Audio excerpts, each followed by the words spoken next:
Hello everyone, my name is Maria Rose Vigil Makilan from BSN 404, and today I will be discussing the topic about the geriatrics, palliative, and oncology nursing, and the nursing pharmacology. So let's start for the geriatrics. So one of the terminologies is the gerontology. So gerontology is the study of the old age, while geriatrics is the one of the branch of medicine na nagdi-deal sa problems and disease ng mga older age or older adults. So next naman natin is gerontonic nursing. So yung gerontonic nursing, yun yung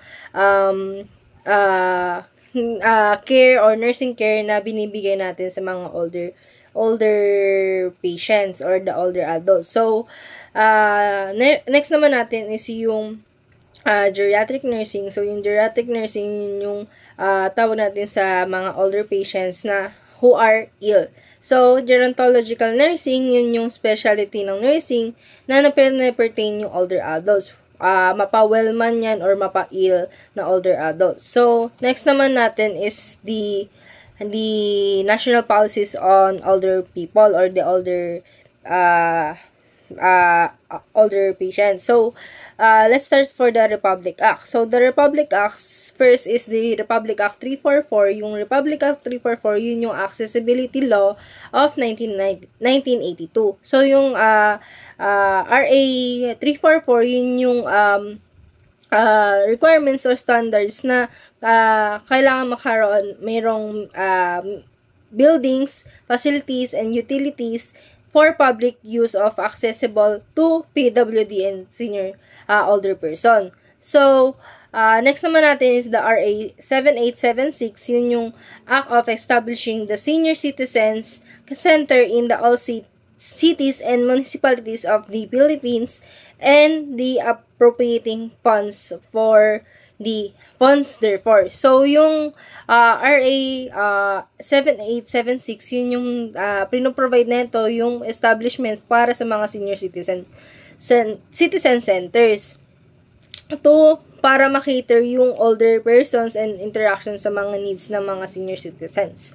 Next naman natin is the RA 8425, yun yung National Anti-Poverty Commission or NAPC. So yung RA or the Republic Act 8425, yun yung pag-provide ng mechanism sa older persons to participate in policy to formulation sa mga decision making and maano yung mga concern nila about sa poverty. Next naman natin is the RA 101 55 or 10155, yun yung the General Appropriation Act of 2012. So yung RA 10155, yun yung minamandate na ito yung all governments, agency, and instrumentalities na mag-allocate ng 1% sa ating total agency budget to the programs and projects sa mga senior citizens and PWD. Then next naman natin is the Republic Act 7432. So yung Republic Act 7432, yun yung Senior Citizen Act of 1992. So isa to sa mga important na law sa geriatrics. So dito minamaximize dito yung contribution ng mga senior citizens sa sa nation natin para magkaroon ng building, grant benefits, and magkaroon sila ng special privilege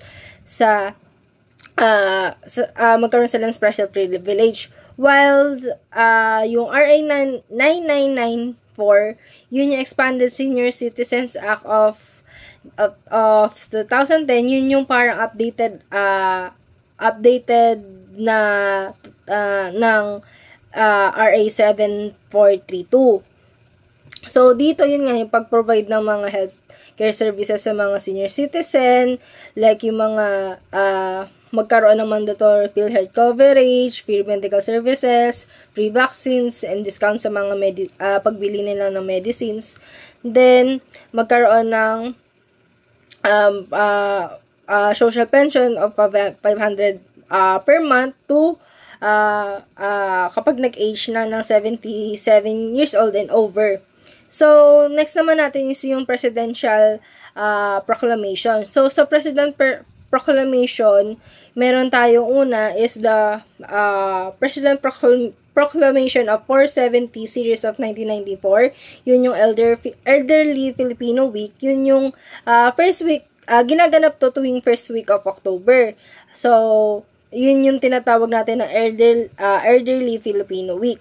Then, next naman natin is Presidential Proclamation of 1048, Series of 1999. Yun yung nationwide observance in the Philippines of the International Year of Older Persons. So, dito, dinedeclare niya yung nationwide observance ng mga observance sa Philippines of the International Year for Older Persons.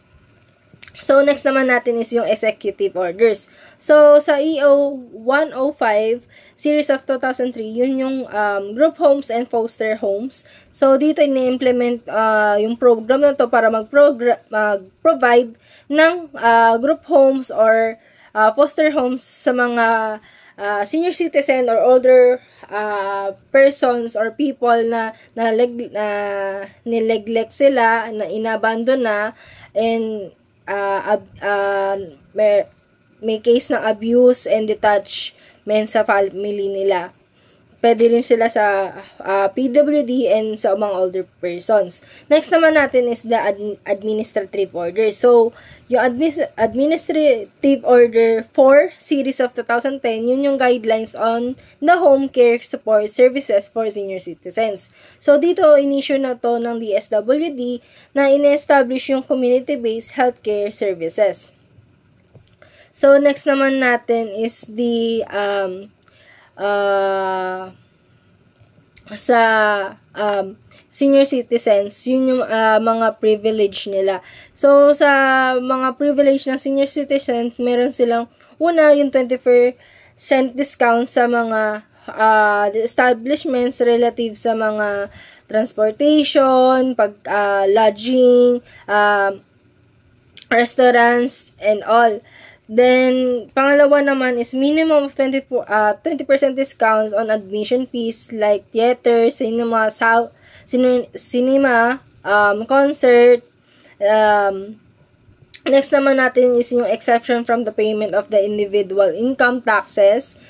Then, pinaprovide to na magkaroon sila ng annual taxable na income na hindi nag-exceed sa poverty level na for that year. So, next naman natin is yung exemptions from training fees for socio-economic programs.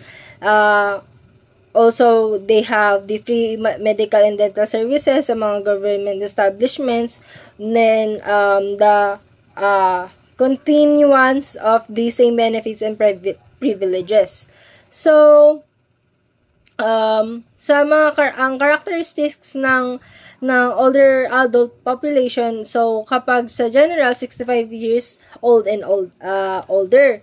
So yung mga young old, yun yung tinatawag natin sa mga age ng 65 to 70 years old, 74 years old, while sa old naman 75 to 84 years old, and the oldest old is the 85 years old and above. So sa terminologies is yung functional age, yun yung used to term by gerontologists na dinidescribe yung physical, psychological, and social function. While sa perceived age, yun yung dinidescribe how to estimate a person's age based on the appearance. While the age identity, yun yung how people feel or perceive on their own age. So, next naman natin yung theories of aging. So, sa theories of aging, meron tayong aging, una, yun yung process of growing older.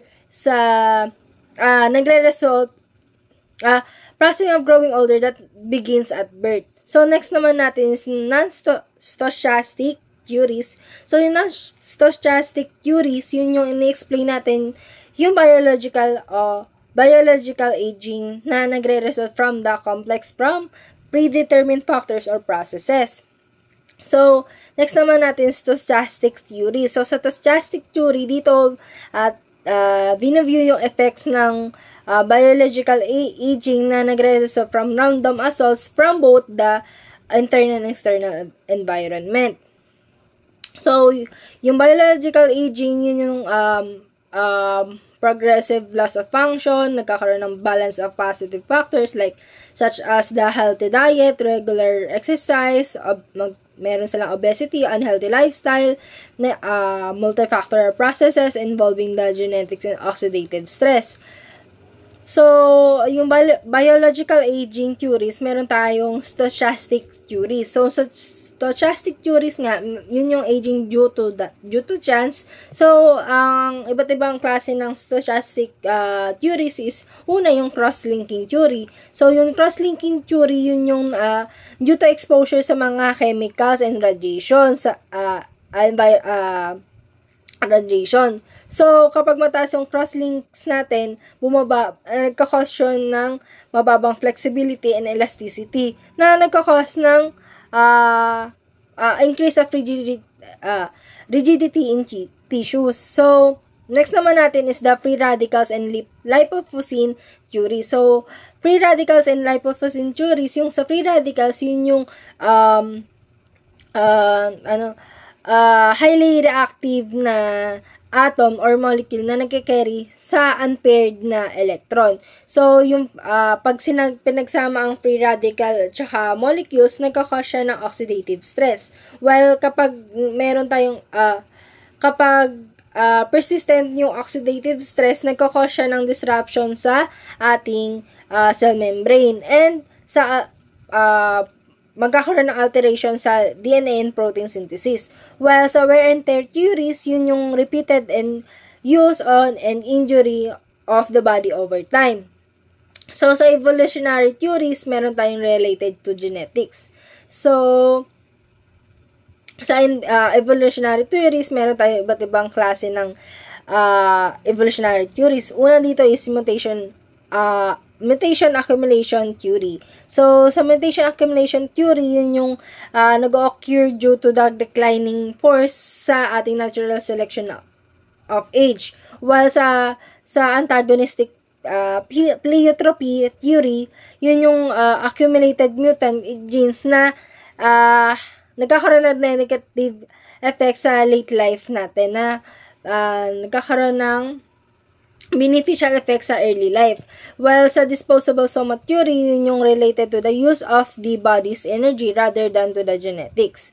So, last natin sa stochastic theory is the biogerontology theory. So, dito meron tayong bacteria, fungi, viruses, and other organism na responsible para sa physiologic changes during the aging process. So, next naman natin is non-stochastic theories. So, sa non-stochastic theories, yun yung aging na nag-change ng result from a complex predetermined processes. So, sa non-stochastic theories, meron tayong apoptosis. Dito is the impairment of the ability of the cell to continue dividing. Dito nagkakaroon tayo ng process of programmed cell death. So, next naman natin is the genetic theories. The genetic theories, yun yung meron tayong dalawang class. Iba't ibang klase ng sa genetic theory. Una dito is the program theory, yun yung sa related sa animals and humans are born with a genetic program or biological clock na nagdedetermine ng lifespan natin. Well, sa error theory, dito natin nagkakaroon ng genetic mutations na nagre-responsible sa aging. Meron dito yung mutation of DNA na nagperpetuation of mutation during the cell division. And the increased number of mutant cells in the body and malfunction or pag-decline ng body functions natin. So, next naman natin, autoimmune reactions or immunologic theory. So, sa autoimmune reaction o immunologic theory, dito natin makikita yung active self-destruction ng mediated and by the immune system or yung immune system natin na nagiging diversified dahil sa age natin, dahil sa progressive loss ng ating self-regulatory pattern na nagkakause ng autoimmune response. Then, next naman natin is na neuroendocrine and neurochemical theories. Dito, nagkakaroon tayo ng functional decline sa ating neurons and associated hormones. While sa radiation theories, dito yung nagkakaroon tayo ng paulit-ulit na exposure sa UV light na nagkakause ng solar elastosis. Elastosis, yun yung old type of wrinkling that results for the replacement of collagen by elastin. So, next naman natin is nutrition theories. Dito, yung diet natin, dahil sa diet natin, nagkakaroon tayo ng impact sa health and aging natin. So, kapag obesity tayo, nagkakaroon tayo ng increased risk of many diseases and shortened life. While sa good diet, pag maganda yung diet mo, may decrease of ill effects sa aging processes. So, next naman natin is environmental theories. So, sa environmental theories, dahil ayun nga, environmental theories dahil nga sa mga environmental factors. So, pwede rin sa mga smoking, alcohol, pollution, or sa mga poor environment area. So, next naman natin is what tayo for this?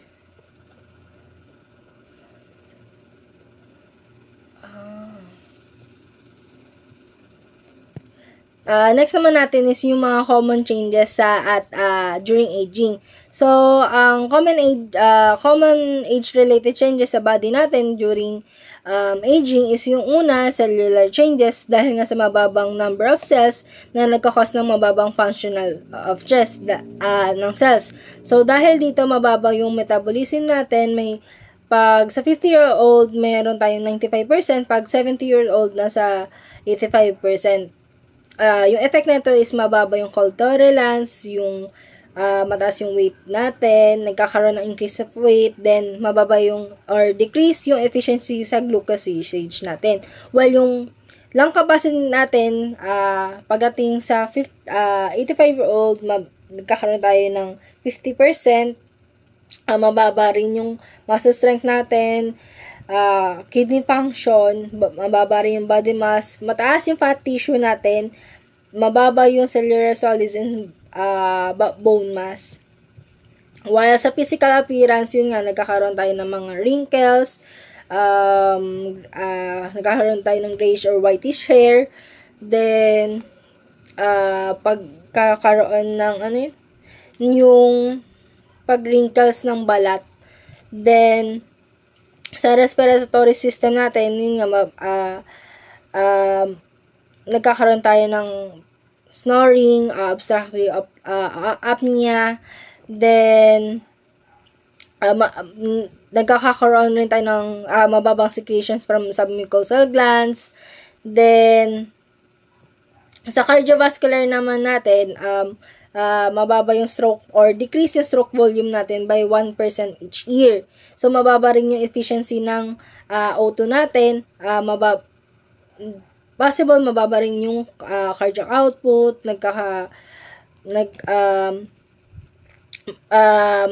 dito rin tumataas yung one of the cause of pagtaas ng blood pressure. Then, sa gastrointestinal, yun nga, nagkakaroon tayo ng pagkakaiba ng panlasa. While sa urinary system, mababa yung weaker bladder muscles natin. So, madalas, yung mga matatanda is panaihi ng ihi. Then, sa male, sa reproductive system, ang changes sa kanila is mababa yung fluid retaining capacity sa seminal vesicles, then mababa rin yung sperm count, then mataas yung size or pag-increase na size of prostate. O sa female naman, nagkakaroon tayo ng yung fallopian tubes natin, fallopian tubes atrophy, nagsho-shorten while nagkakaroon tayo ng thicker and smaller ovaries, drier and elastic vaginal canal, flattening of labia, mababa yung decrease of uterus size, mataas yung alkaline vaginal environment, and mababa yung vulvar subcutaneous fat natin. while sa musculoskeletal, yun nga, nagkakaroon tayo ng shortening of vertebrae. Sa pag age ng 20 to 70 years old, mababa yung height approximately ng 2 inches. Isa rin sa mga changes, yung mga brittle bones, slight knee flexion, isa rin doon sa mga changes yung pagbaba ng bone mass and bone mineral natin. So sa nervous system naman, mababa yung conduction ng velocity natin. Though dito nagkakaroon ng slower response and reaction time. Then nagkakaroon na rin tayo ng decrease of brain weight and decrease of blood flow to the brain na nag-change ng ating sleep pattern. So sa sensory system, sa sight, nagkakaroon tayo ng more opaque lens, while yung pupil size natin is decrease na, while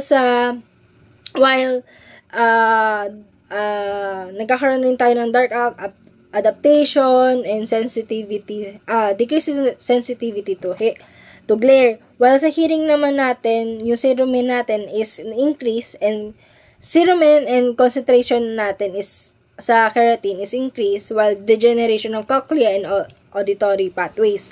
Kaya nagkakause siya ng presbycusis. So, sa smell natin is impaired, then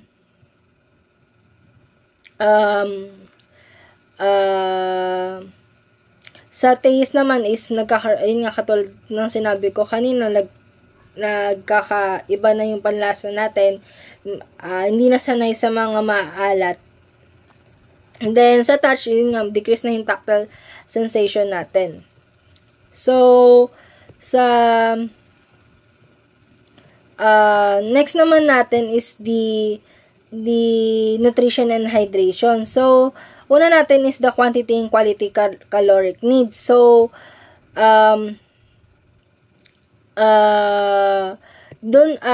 meron tayong tinatawag na Harris-Benedict equation. So sa males, pag 66 plus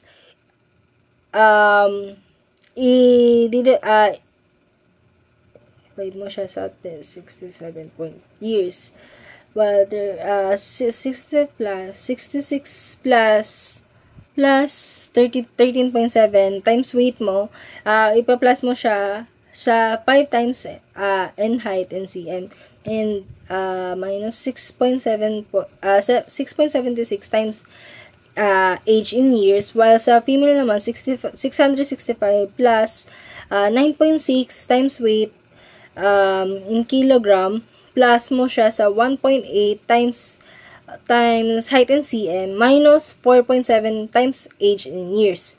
So sa recommended diet, next naman natin si recommended dietary allowances for people over 50 and 50 years of age. So sa male, pag sa protein, ang meron sa male is 50, while sa female naman is 46. Pagdating naman sa carbohydrates, pag sa male, need nila ng 100, while sa females naman is both male and females 100. While sa vitamins, pag vitamin A per milligram is sa female need nila ng 900, while sa female is 700. While sa vitamin D, 400, both male and females 400. Then sa vitamin E, both male and female is need ng 15, while vitamin C sa male mas need nila ng 90, while sa female is 75. While sa vitamin B1 o thiamine 1.2, while sa female is 1.1. Sa vitamin B2 or riboflavin 1.3, while sa female is 1.1. So pag niacin or vitamin B3 sa male, need nila ng 16, while sa female, 14. Pag vitamin B6 o pyridoxine, 1.7 sa male, both male and female, 1.7, while sa folate, both male and female are 400. Then, sa vitamin B12, both male and female is need ng 2.4. So, sa minerals, pag calcium naman, need both male and female 1,200. Then, sa iodine, both male and female, 150. Sa iron, both male and female need ng 8. While sa magnesium, yung male 420, while sa male need ng 320. Sa phosphorus, both male and female need 700, while sa zinc naman, sa male naman need ng 11, while sa girls or female 8. So, ano ba yung mga risks associated with excess intake of selected vitamins and minerals?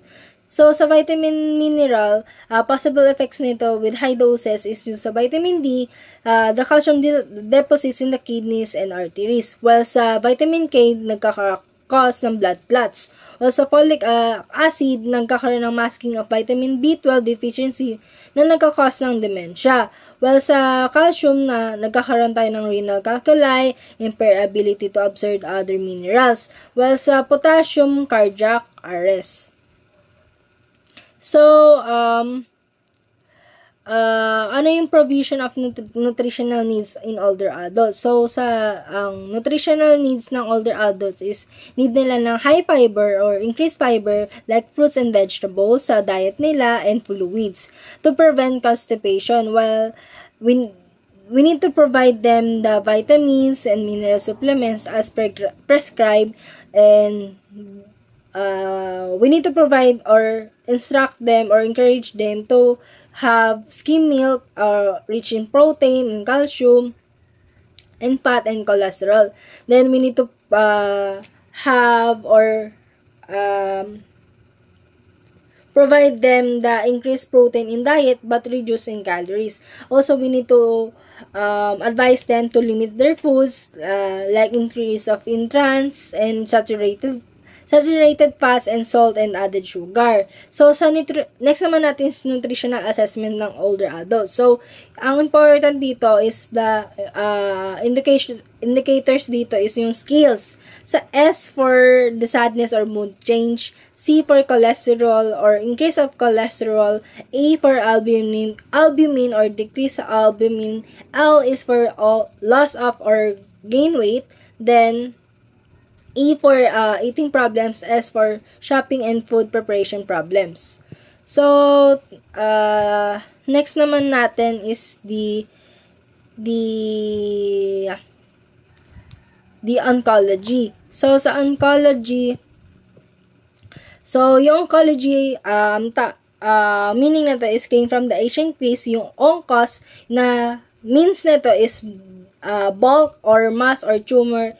And the suffixes of the logy meaning nun is the study of or the branch of medicine na nagdi-deal sa tumors or cancers.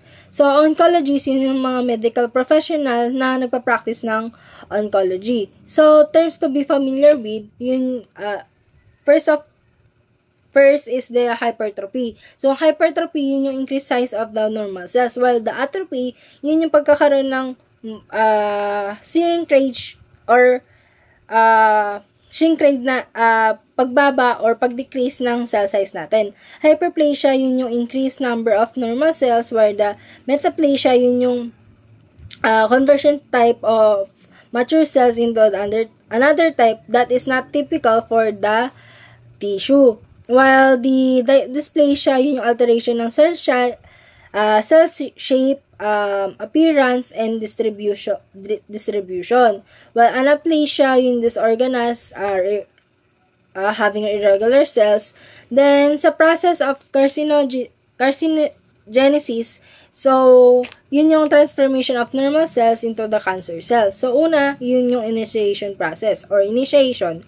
So, sa initiation, yun yung carcinogens natin, nadadamage yung DNA natin na nagkakause ng structural and functional changes sa ating genetic or molecular level.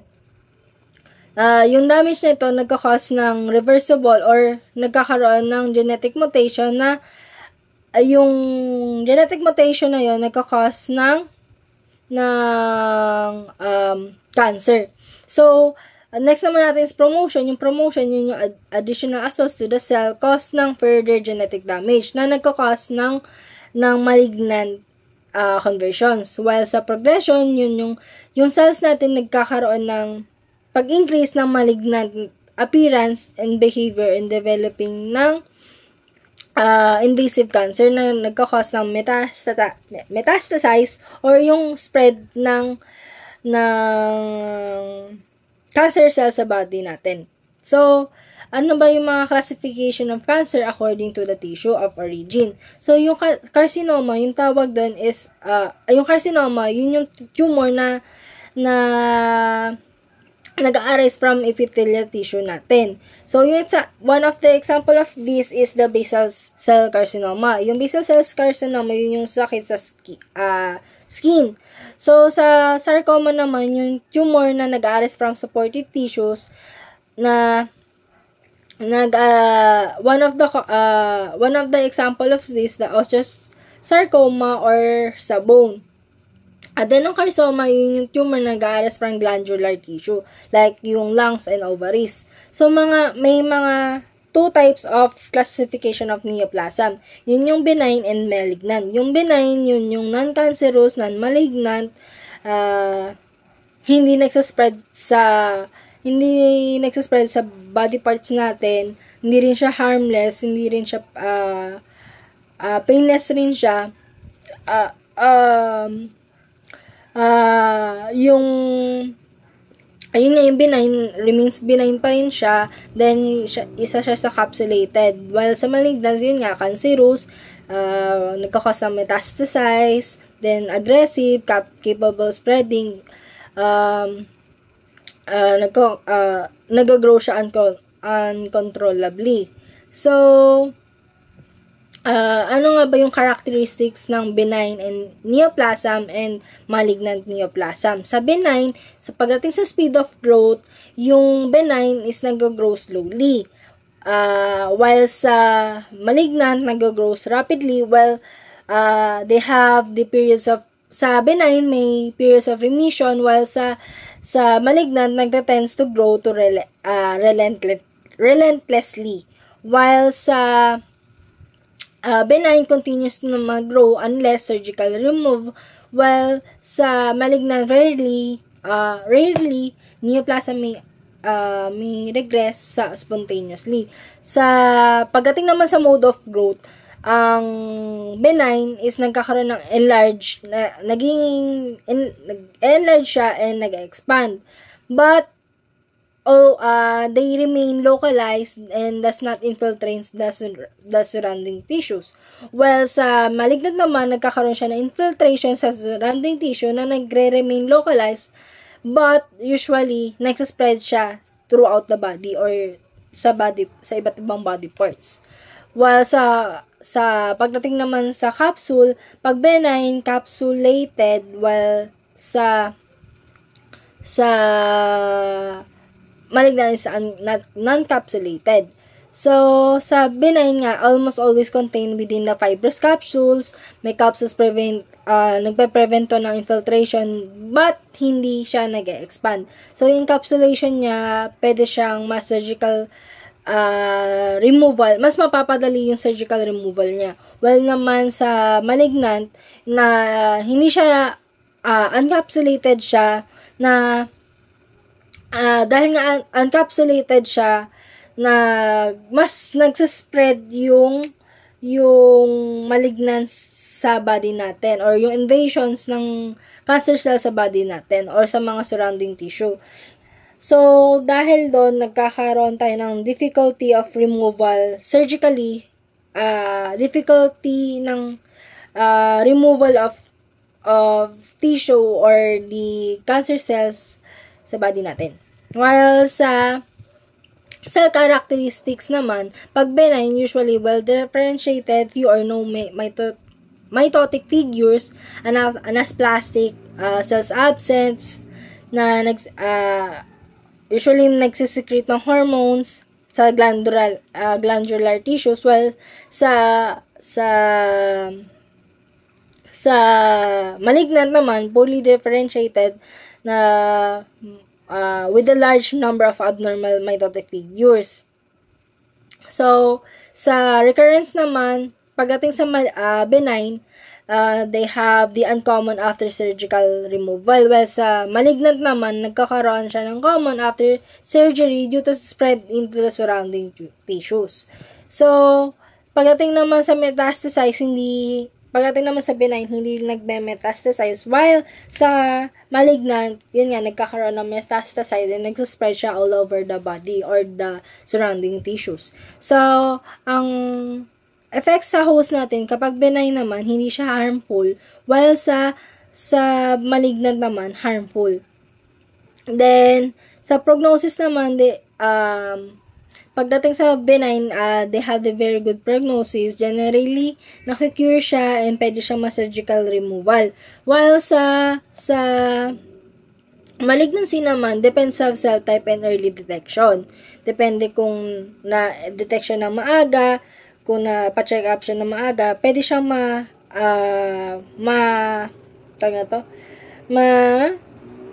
agapan agad. While pag hindi, pwedeng mag-cause ng marami spread or metastasize ng cancer cells sa body natin. So,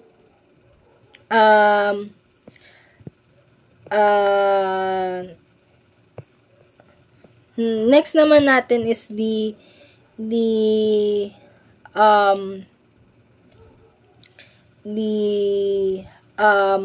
nursing pharmacology. So, sa nursing pharmacology natin,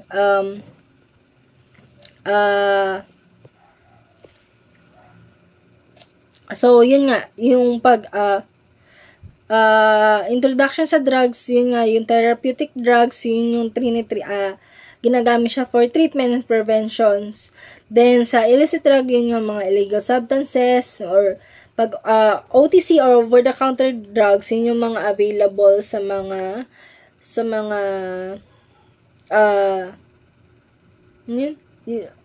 like mercury, pwede siyang available siya without the prescription. So, sa drugs natin may have multiple names, may generic, may trade, and may chemical name.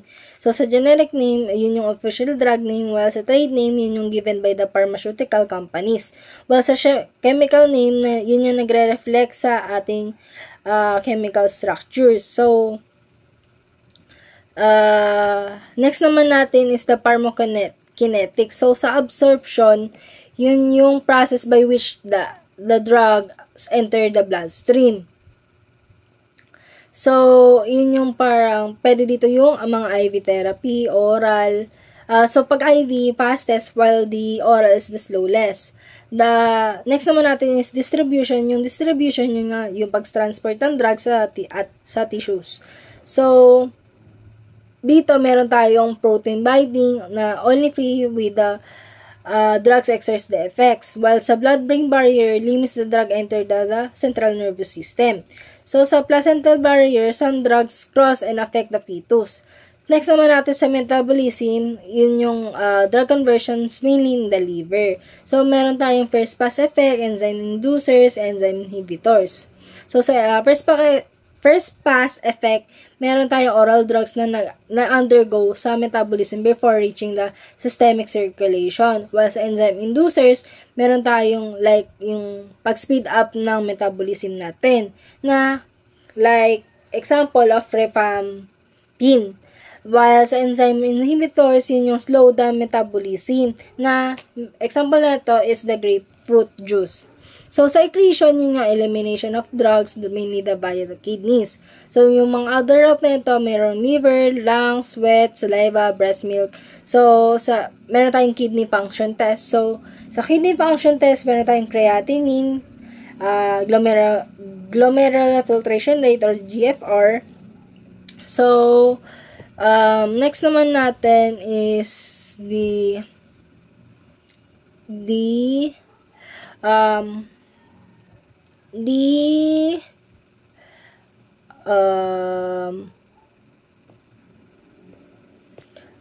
rights of drug administration. So, ano nga ba yung mga 14 rights of drug administration? Meron tayong, first is the right patient. Kailangan natin,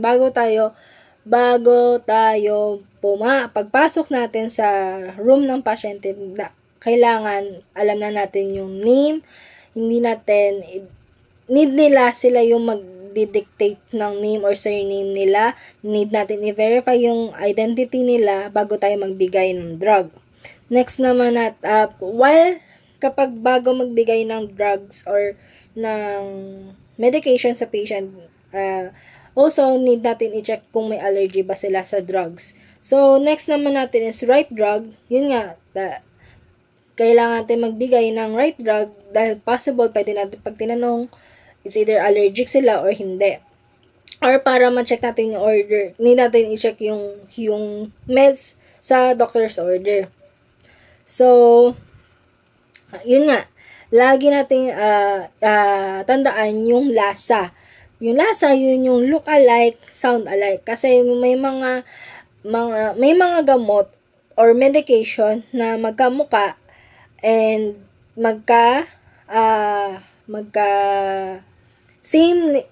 same pronunciation or almost the same pronunciation or name. So, kailangan natin i-check yung pinagkaiba ng name and then yung pagkakaiba ng itsura ng vial. Kasi may mga times na yung ampule, pareha sila ng kulay, pareha sila ng size, pareha sila ng ampule, pero iba yung name, iba yung name ng ampule. So, possible, pwede mo siya mabigay ng tama, pwede mo rin siya mabigay ng hindi. So, yun nga, right dose. So, kailangan i-verify natin yung dosage and need natin i-calculate yung dosage. And, kailangan natin i-consider yung factors like yung age, yung weight, and yung renal function. Next naman natin is yung right route. So, right route dito, kino-confirm yung administration ng route natin. Like oral, kung oral ba, IV, IM, subcutaneous, and etc. So, need nga natin siya ibigay rin ng right time kasi we need to administer at the correct frequency. Like, kung every 4 hours ba siya, 8 hours, twice a day, once a day, or tuwing morning lang ba o tuwing at night lang ba siya inumin. Also, we need to do the documentation. Hindi natin i-record yung time, yung dose, yung route, and kung ano na-observe natin sa pasyente nung na administer mo yung gamot. Then, yun nga, isa rin dito, you never document before administration kasi nga possible, pwede ring may allergy yung patient. So, kailangan kapag magbibigay ka kung magdo-document ka, i-check mo kung may allergic ba yung pasyente sa ibibigay mong gamot. Kailangan mo itanong yung pasyente. Then, we have to do the right history assessment, right to refuse. The patient can do the right to refuse to the medication.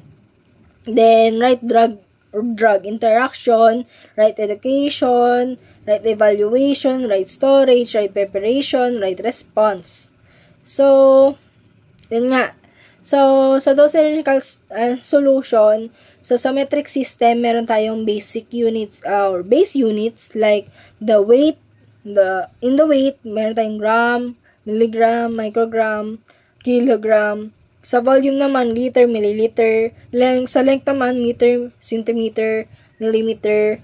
Then, sa common conversions, yun, meron tayong sa pag 1 gram equals to 1,000 milligram. While sa 1 milligram, meron tayong 1,000 microgram.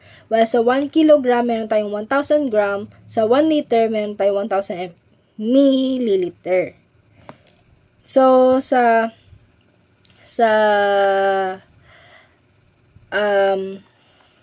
yun nga, proceed na tayo sa calculations o methods of calculation. So, mas madali dito yung tinuro kanina ni Kuya Franco na x equals to d over d divide to s times v. So, yung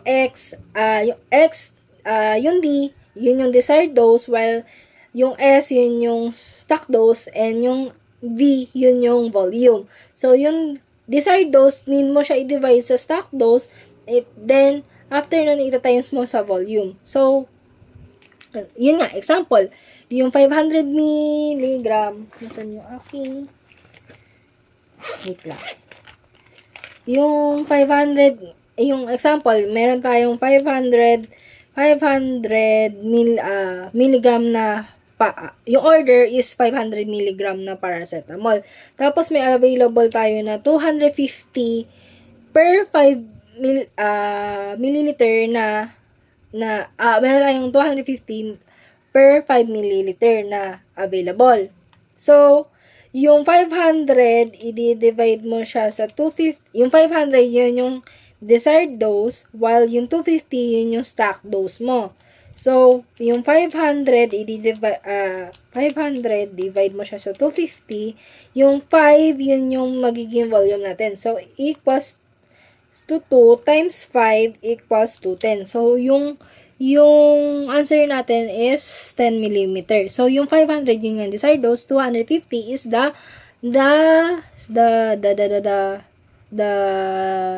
stock dose, while yung 5, yun yung volume. So, next naman natin is the volume,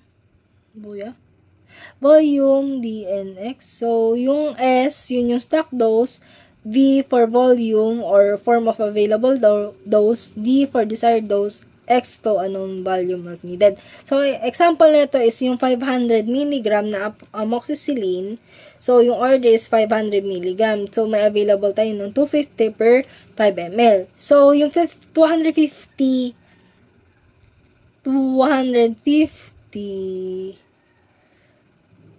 yun yung X, 5 ml equals to 500 ml.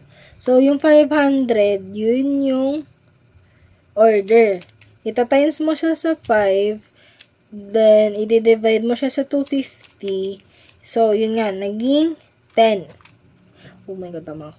So, next naman natin is the body weight method. So, need natin yung dose equals to weight time, dose in milligram equals to weight kilogram times dose per kilogram. So, yung example nito, meron tayong order na 5 mg per kilogram per day for a 20 kilogram child. Yung solution natin is may 5 mg tayo, ita-times natin sa 20, then yung equals nun is 100. So, yung 100, nasa na siya? Ayun. Yung 100, ayun nga, yung 100 yung answer. So, hindi man tinorto. Then, next naman natin pagdating sa mga tablets and capsules and liquids. So, sa formula ng oral dosage calculation, D equals to D over divide sa S, then times mo siya sa V. Katulad kanina, desired dose, divide mo sa stock dose, then volume. Yung volume yun yung liquid or unit. So, nasa na siya? Wala siyang ano. So, kapag tablets naman, D over desired dose, divide mo sa stock dose, times mo sa times 1 or by tablet. Like, 500 mg ng paracetamol na order, tapos yung available is yung 250. Times mo siya 1 equals to 2 tablets. So, pag liquid naman, D over desired dose over hour times volume. So, 500 yung order, 500 milligram, tapos 500 milligram ng amoxicillin, tapos ang available is 250. Divide mo siya sa 250 per 5 ml. So, times 5 equals to 10. So, sa pediatric naman, yun nga, kailangan natin by weight. Dahil, hindi tayo pwedeng magbigay ng mataas na dosage sa pediatrics. Dahil pwedeng mag-cause ng alteration or medication alteration or sa pasyente. Sa bata. or ng cost ng death sa patient. So, yun nga, yung order is 500 mg per kilogram per dose for a 20 kilo child. So, yung 5, ita-times mo siya sa 20, yung equals nun is 100. So, yung 100, if yung available is 50 times 5, so 100,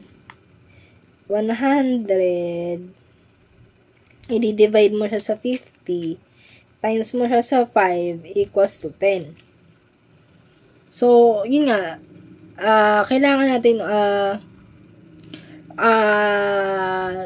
always round appropriately, no half tablets unscored. We need also to do the double checking the pediatric doses, then shake the liquid suspension before administration. So, kapag vial naman and ampules, ganun rin, desired divided sa stock dose times mo sa volume. So, yung examples, yun nga, 250 na sa Triaxone yung order, tapos 500 mg per 2 ml vial. So, yung 250, i-divide mo siya sa 500, ita-times mo siya sa 2, equals to 1. So, ano pa ba? Meron pa yung sa,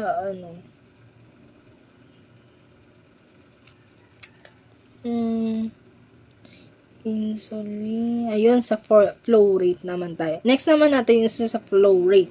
So, sa flow rate, yun yung ml per hour equals total volume. Divide mo sa time or R for infusion. Like, yung order is, yung example is, yung order natin is 1,000, 1,000, normal saline, i-infuse mo siya sa over 8 hours. So, 8. So, yung sagot na is 125. So, yung ginawa ko doon is 1,000, divide mo na lang sa 8, equals na 125.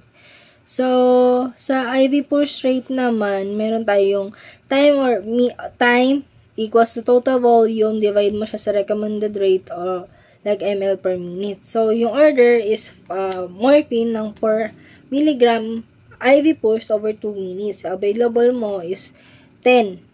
So, yung 4 mg, i-divide mo siya sa 10. Wait lang. 4 mg, divide mo siya sa 10. Times mo siya sa 1. So, ano natin doon is 0.4. So, need mo siya i-administer ng 0.4 milliliter over 2 minutes. So, next naman natin, slow rate by drip rate. So may iba't ibang, tayo. Sa pag micro, wait lang. Asa na yan? Wait. Micro. Asa na yung sinunod ko?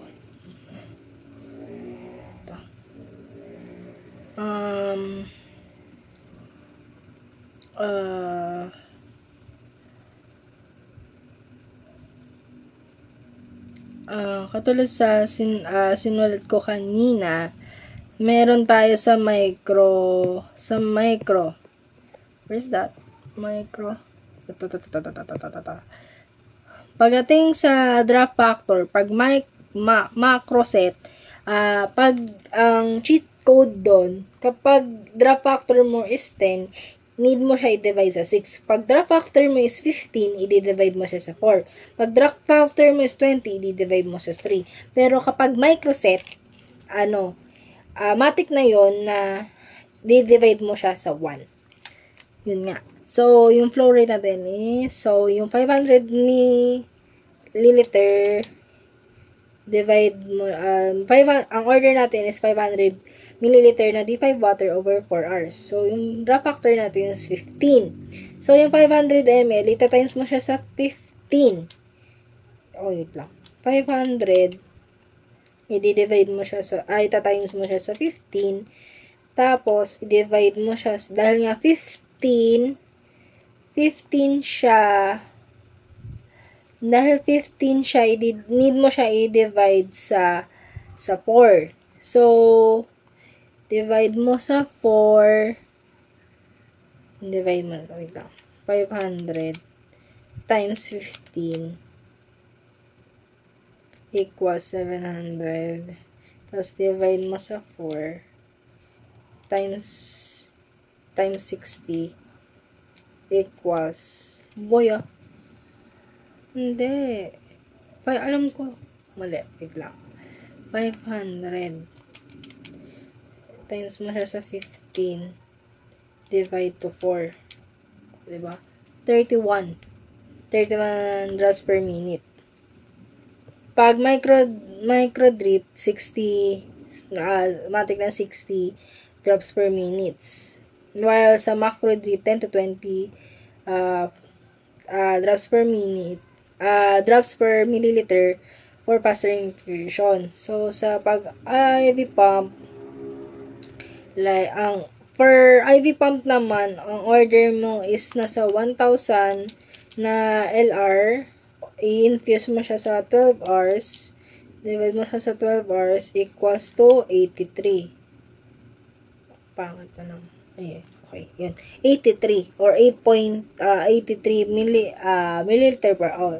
Pag naman sa drip rate ng without a pump, so, ang order mo is 500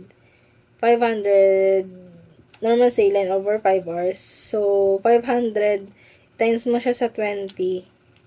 Wait lang. 500 times 20. Tapos, i-divide mo siya sa 5.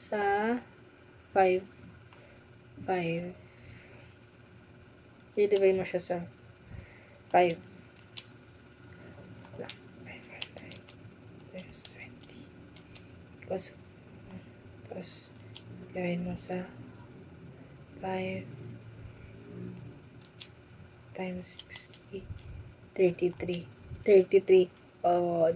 drops per minutes. Then, next naman natin is the anti-infective and anti-inflammatory agents. So, meron tayong antibacterial agents. So, sa antibacterial agents, yun yung known as antibacterials na dinidestroy yung or pag-slow down ng growth ng bacteria. So, meron tayong antibiotic therapy.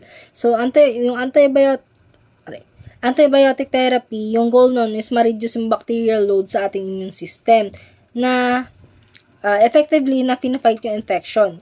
So, sa cure and sensitivity test, yun yung need na ma-determine kung yung appropriate antibiotic for the treatment. So, we need to avoid the overuse of the antibiotic kasi nagkakaroon tayo ng resistance sa antibiotic. So, gram staining, yun yung method na ginagamit natin para ma-classify yung bacteria. Meron tayong dalawa, may gram-positive and gram-negative.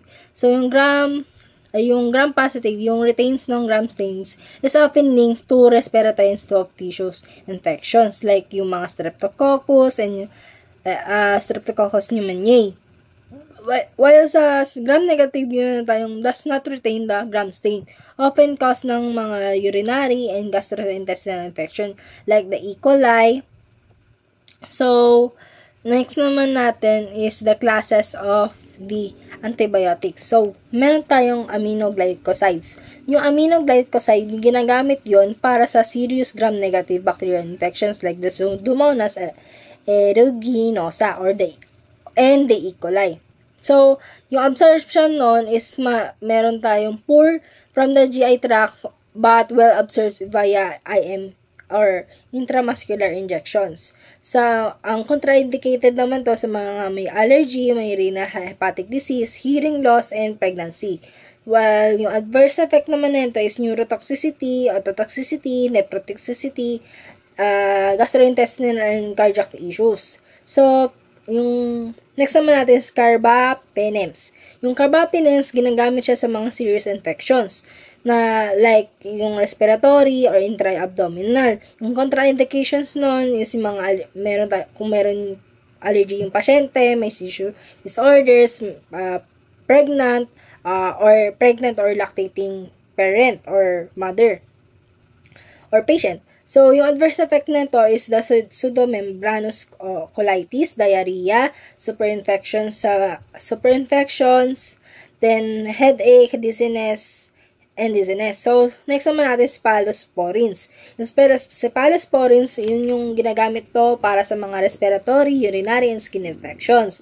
Yung absorption nito is yung well-absorbed naman siya from the GI tract via IM or IV administration. So, contraindicated siya sa mga may allergy sa cephalosporins or penicillin, and kung may renal hepatic impairment rin yung pasyente. So, adverse effects nito is nagkakaroon siya ng GI upset or gastrointestinal upset, central nervous system effect, nephrotoxicity.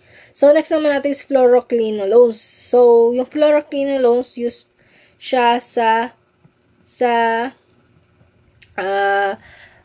urinary, respiratory, and skin infection. So, absorption niya is GI tract na in-excrete ng urine and feces. So, contraindicated siya sa mga pregnant patient, children below 18 years old, then kapag may renal dysfunction ng patient and may seizures. Then, adverse effect nito is meron siyang central nervous system symptoms like dizziness and insomnia. Pwedeng isa sa mga adverse effect niya yung gastrointestinal issues like tendinitis, tendon rupture. So, next naman natin is penicillins. Yung penicillins, yun yung ginagamit siya sa mga streptococcal, staphylococcal, and other infections. So, yung absorption nito is rapid from the GI tract na in-excrete and unchanged in the urine. So, contraindicated siya sa mga allergies, renal impairment, and pregnancy. So, ang adverse effect nito is GI upset, hypersensitivity, and anaphylaxis. So, next naman natin is sulfonamides. Yung sulfonamides naman, ginagamit siya sa mga gram-negative and gram-positive infections. So, absorption nito, GI tract, and na-excrete siya via urine. So, contraindicated siya sa mga allergies, pregnancy, lactating parents, mother, renal disease. So, ang adverse effect naman nito is meron siyang GI upset, crystalluria, CNS effects, photosensitivity. Tetracyclines, yun yung ginagamit para sa mga pneumonia, syphilis, acne. So, absorption nito na meron siya by GI tract, na-excrete siya, unchanged sa urine. So, contraindicated siya sa mga pregnancy, children below 8 years old na dahil affected yung mga bones and teeth nila. So, adverse effect nito is yung GI issues, photosensitivity, superinfections, and bone marrow suppressions. So, next naman natin is the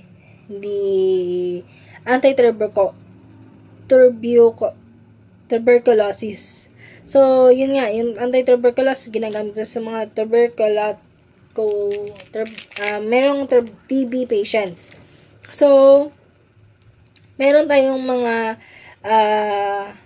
gamot na treatment niya 6 months to 2 years. So, pagdating sa gamot ng TB, meron tayong RIPES, which is the rifampicin, isoniazid, pyrazinamide, PE, ethambutol, then streptomycin. Yung streptomycin hindi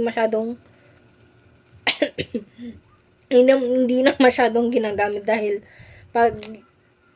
based sa may nagturo sa snacks or sa Pentagon, hindi na siya ginagamit dahil tinuturok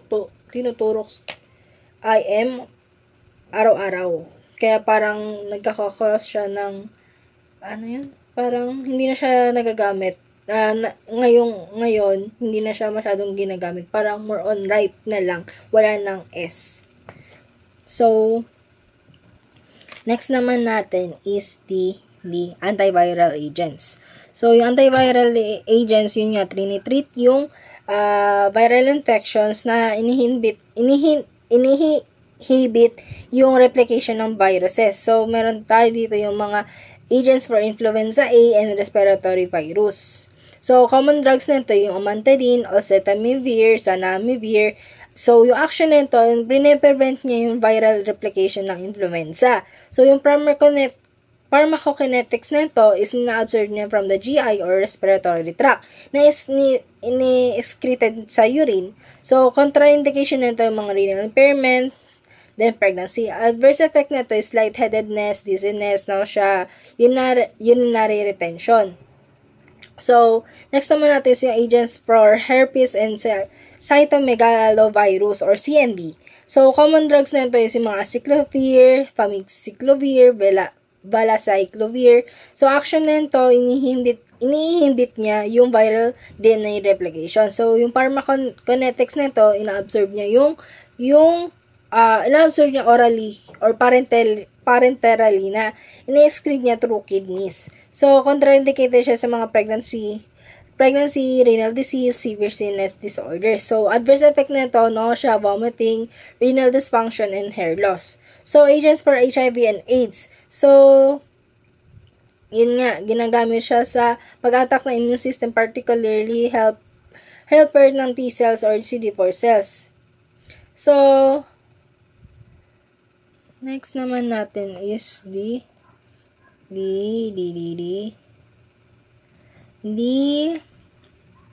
non-nucleoside or classes of HIV agents. So, yung una doon na non-nucleoside reverse transcriptase inhibitor, NNRTIs, yun yung action nito, binabay niya directly yung HIV reverse transcriptase na binablock niya yung RNA and DNA dependent. Then, DNA polymerase. Then, activities preventing the viral reproduction. So, common drugs nito is the delaveridine, evaference, nevirapine. So, pharmacokinetics nito, yung delaveridine, rapid absorption siya, evaference, peak levels niya in 3 to 5 hours, metabolized in liver, and half-life niya 52 to 76 hours. So, nevirapine, yun yung ina-absorb with peak effect ng 4 hours. Then, yung adverse effect nito is yung sa GI issues, nausea, vomiting, then diarrhea, abdominal pain, then sa abdominal pain, CNS effects, dizziness, blurred visions, headache, pag flu-like symptoms, yun nga, may fever and muscle aches, fatigues.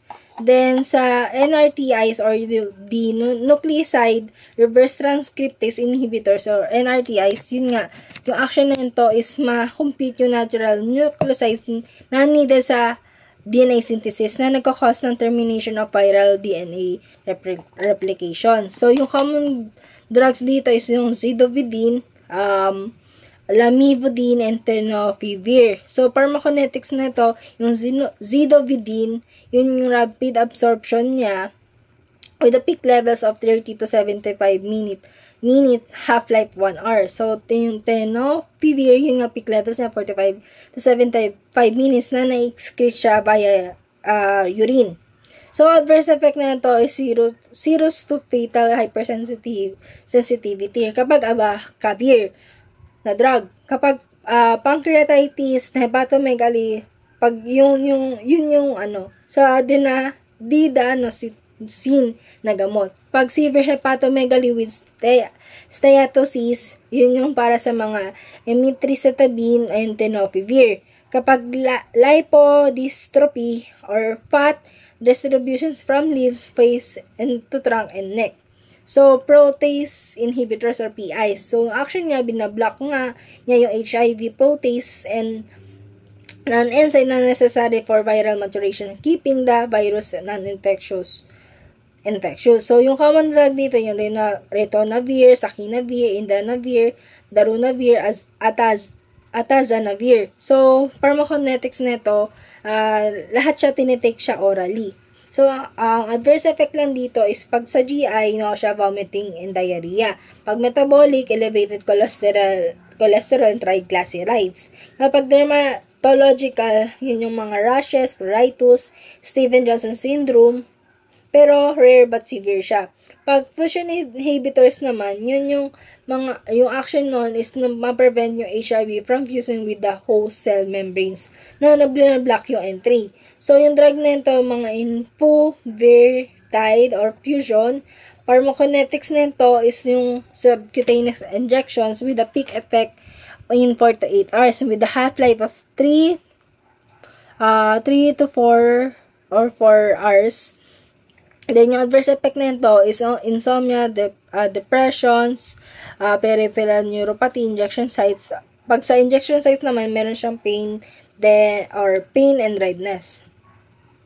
So, next naman natin sa antifungal agents. So, sa antifungal agents, meron tayong systemic, antifungal. So, yung mga azole, yun yung fluconazole, ketonazole, yun yung common antifungal drugs.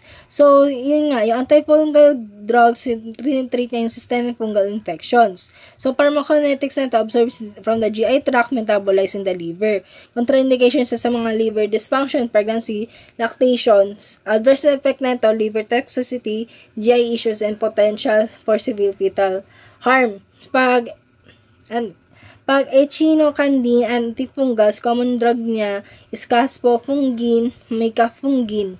So, action niya is inhibit yung fungal cell wall sa synthesis.